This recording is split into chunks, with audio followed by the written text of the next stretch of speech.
No one really talks about how hard it is to settle into a new city. 4 months ago, I moved from Australia to London, and by now I thought I'd be settled. But the truth is that living here, something surprises me every week. I've had good weeks and I've had bad weeks. Some things in my London life feel normal, but other things feel just as strange as when I first got here.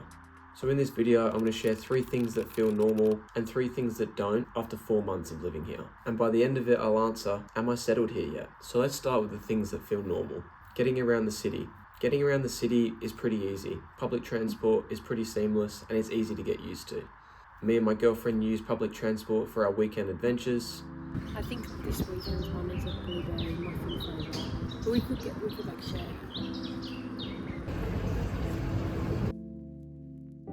You've got a good size one. I occasionally catch the bus to work, and sometimes I even cycle to work. But the little area of London that we live in, we're starting to know quite well. I mean, at the start I used to have to listen to Google Maps on my way to work because otherwise I'd get lost and I'd always take a wrong turn. But now I know the way there and I know the way back.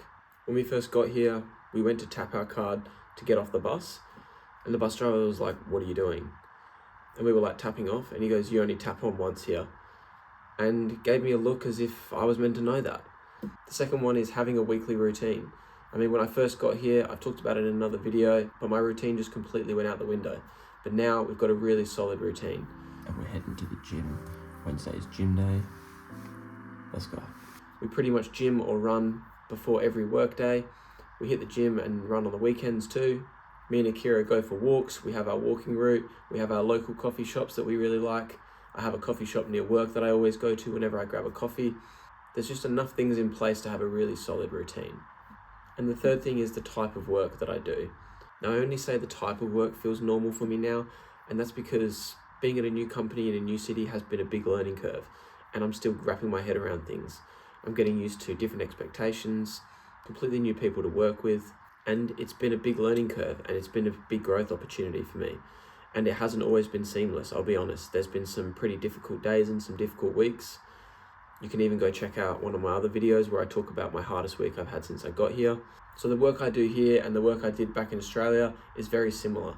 But yeah, given the nature of the work and the sort of subject of the work, there hasn't been a learning curve in terms of learning a new skill or learning a new profession. The nature of the work is very similar. The people are very similar. The language that we use at work is very similar. So that's something that already feels quite normal. But now let's talk about the things that I haven't quite got used to yet. The first thing is being so far away from home. In the past couple of weeks, there's been some moments I've felt very disconnected from back home. I mean, I talk to my parents almost every day. I regularly call my brothers. But the fact that you can't just get up and go see them can be quite hard. Sometimes I'll go days or weeks where I'm just living my life here, and then all of a sudden I realize how far away I am from my family. And that can be quite hard to get used to. I mean, all my friends and all my family are on the other side of the world. The second thing is how big London is.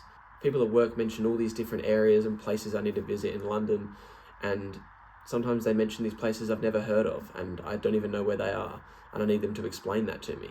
But at the moment, like, we are quite used to the little pocket of London that we live in, and we're kind of getting used to that area. But from what I understand, there's just so much still to go and explore, so that's something that I'm still wrapping my head around.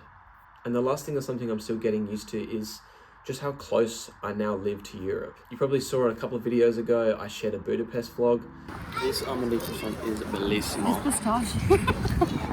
This pistachio croissant is really yummy. It was a late change. It was going to be an almond. I changed my mind. The lighting's beautiful. Thank you. Thank you. Thanks. We were able to jump on a plane and be in Budapest in a couple of hours, and that was great. And I remember being in Budapest and just being like, this is so surreal, this is so crazy, how we're just able to see such an awesome new city that we would never be able to see if we didn't live so close. But also people at work, they'll tell me about their weekend trips they're going on. I had someone the other day say, oh, I'm going to be in Lisbon in a couple of weeks. And I forget how close we are to Europe and how accessible it is. So it's something I'm not used to, but it's something I'm so excited to have and something I'm so excited to leverage and make sure that we see as much as Europe as we can while we're living here in London. So to answer the question, am I settled yet? I think the answer is partly. London is starting to feel more like home. But also there's part of me that makes me think maybe London will never feel like home. I'm slowly building a full routine, I'm building a life, and I'm still figuring out what this city is to me. And I feel like moving to a new city or a new country, there's no one moment or 1 week where it all clicks into place. It's something that just happens over time. If you ever moved to London, a new city or a new country, I want to hear from you. How long did it take for you to get settled? This is my 10th video I've uploaded, so thank you so much for anyone who's watched any of my videos. Thank you for sticking around. If you like these videos, give it a thumbs up, hit the subscribe button, and I'll see you guys in the next one.